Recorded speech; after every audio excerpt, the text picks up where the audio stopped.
Hello, welcome back to the channel. Today we have some very important news that is stirring emotions both in South Africa and across our borders.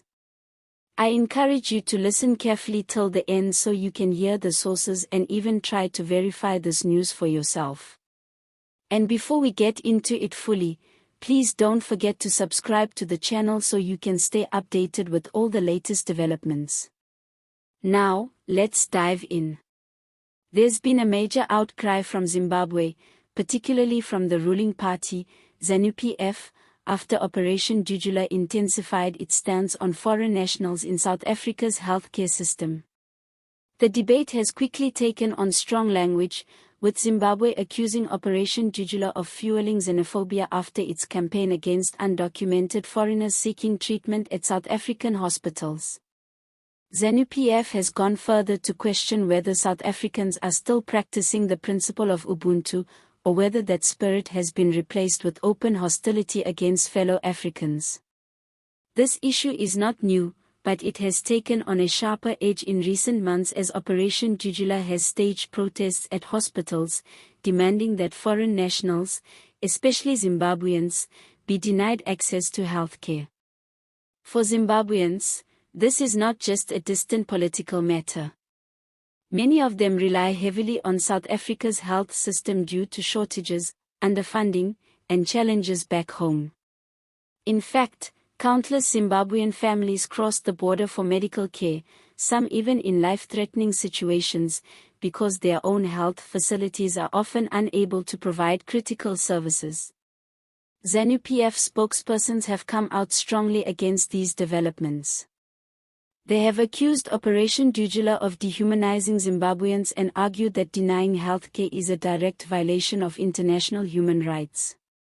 According to them, this is not only against Ubuntu but also against the moral duty of any African nation to look after its neighbors in times of need. They've reminded South Africa that during the years of apartheid, Zimbabwe and many other African nations offered refuge and support to South Africans. They say it is shocking that decades later, the very people who once needed help are now turning their backs on others. On the other hand, Operation Dudula maintains that its actions are not about hating foreigners but about prioritizing South Africans first. Members of the group say hospitals are overwhelmed, resources are stretched thin, and many South Africans are being turned away because facilities are overburdened with undocumented foreigners. They argue that the government has failed to manage immigration properly, leaving ordinary South Africans to compete with migrants for healthcare, housing, and jobs. This clash of views shows just how complicated the situation is. On one side, you have desperate Zimbabweans who simply want medical treatment, and on the other, you have frustrated South Africans who feel sidelined in their own country. The tension is made worse by political groups who take firm positions on both sides, sometimes making the problem even harder to solve. It's also worth noting that the South African government is caught in the middle of this. While the Constitution guarantees healthcare for all people within the borders of the country, including undocumented foreigners in emergency situations, the practical reality is that many public hospitals are overcrowded and underfunded.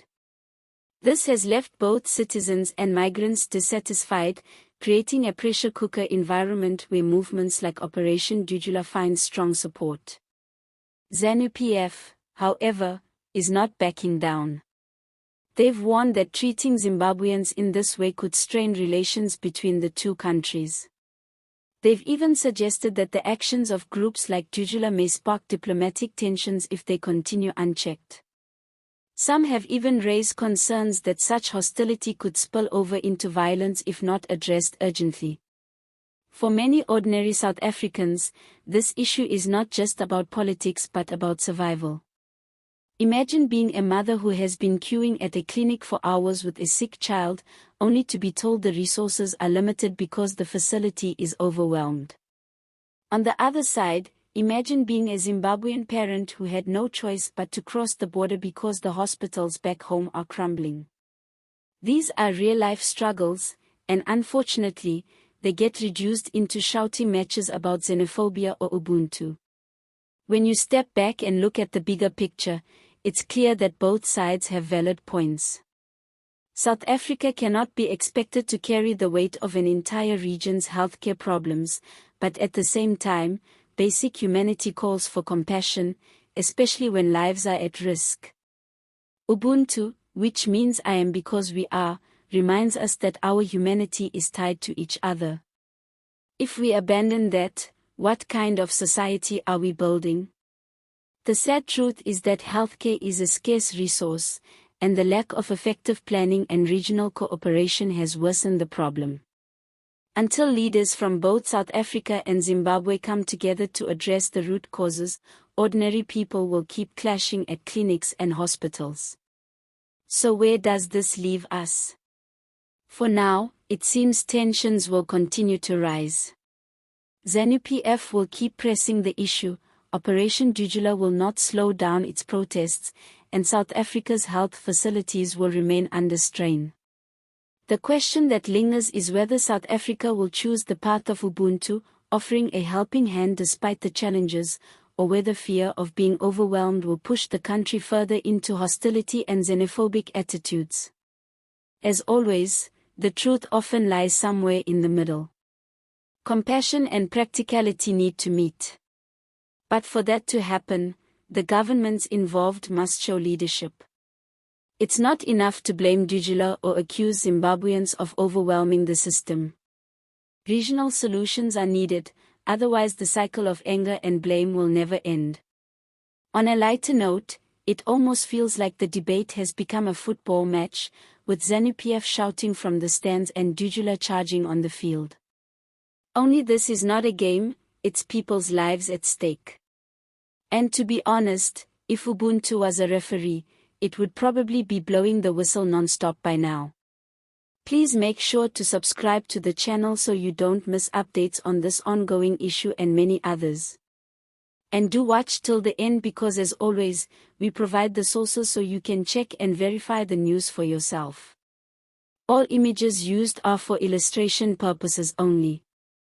Sources: SABC News, News 24, The Herald Zimbabwe, Daily Maverick.